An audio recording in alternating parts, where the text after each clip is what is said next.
بسم اللہ الرحمن الرحیم۔ اللہ تبارک و تعالی جل جلالہ کی عطا فرمودہ توفیق سے آج انشاءاللہ تبارک و تعالی کچھ ضروری باتیں آپ سے شیئر کرنی تھی۔ اس حوالے سے میں سب سے پہلے قرآن مجید فرقان حمید کی طرف استفادہ کرتا ہوں۔ میرے دوستو، اللہ تبارک و تعالی جل جلالہ نے اپنی لا ریب کتاب کے اندر ایک حد مقرر فرمائی، وہ یہ ہے کہ وَلَن تَرْضَىٰ عَنْكَ الْيَهُودُ وَلَا النَّصَارَىٰ حَتَّىٰ تَتَّبِعَ مِلَّتَهُمْ۔ اللہ تبارک و تعالی جل جلالہ نے فرمایا یہ کبھی بھی یہود و نصارہ جو ہیں یہ آپ سے راضی نہیں ہوں گے۔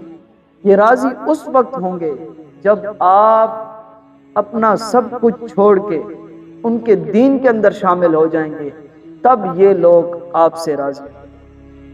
میرے دوستو، آج اسرائیل والے جو غزہ کے اندر ظلم اور ستم کر رہے ہیں، اسرائیل والوں نے فلسطین کی زمین پر ناجائز قبضہ کیا ہوا، ان کا کوئی دیس نہیں ہے۔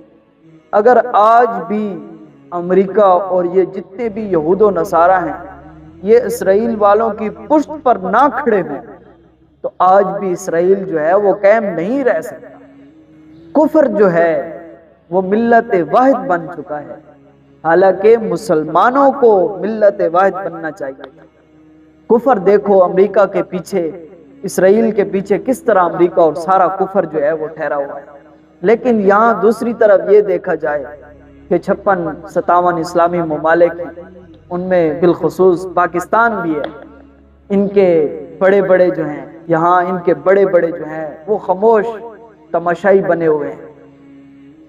دیکھو کفر تو ساتھ ملا ہوا ہے، کافر جو ہے وہ ملت واحد بن چکے ہیں، لیکن ہمیں تو یہ چاہیے تھا کہ مسلمانوں کو ملت واحد بننا چاہیے تھا۔ مسلمانوں کے پاس اگر کم لوگ بھی ہوں تب بھی وہ کفر پر چڑھ دوڑتے ہیں، لیکن آج مسلمانوں کی اتنی کثرت ہے، آج مسلمانوں کے پاس تمام اسلحہ بھی موجود ہے اور تمام چیزیں موجود ہے، پاکستان کے پاس ایٹم بم بھی موجود ہے، لیکن اس کے باوجود بھی غزہ کے اندر کتنا ظلم اور ستم ہو رہا ہے۔ ہم مطالبہ کرنا چاہتے ہیں ان تمام اسلامی ممالک سے کچھ ان لوگوں پر ترس کرے، کچھ ان لوگوں کے اوپر ترس کرے اور ان لوگوں کی مدد کرے، غزہ والے مسلمانوں کی مدد کرے۔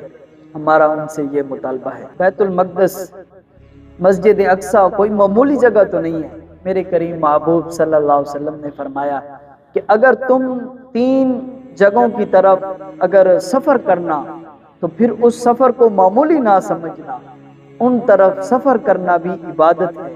پہلی جگہ مسجد حرام ہے، بیت اللہ شریف ہے۔ میرے کریم محبوب صلی اللہ علیہ وسلم نے فرمایا کہ جب بیت اللہ شریف کی طرف سفر کرنا تو یہ سفر عام نہیں ہے، بلکہ یہ سفر کرنا بھی عبادت ہے۔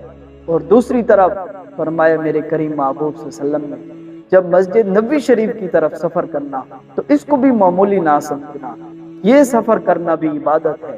اور پھر تیسری بات فرمائی میرے کریم محبوب صلی اللہ علیہ وآلہ وسلم نے فرمایا جب مسجد اقصی کی طرف سفر کرنا، فرمایا اس سفر کو معمولی نہ سمجھنا بلکہ اس طرف سفر کرنا بھی عبادت ہے۔ تو آپ خود اندازہ لگائیں، جس مسجد کی طرف سفر کرنا بھی عبادت ہو اس مسجد کا کیا عالم ہوگا۔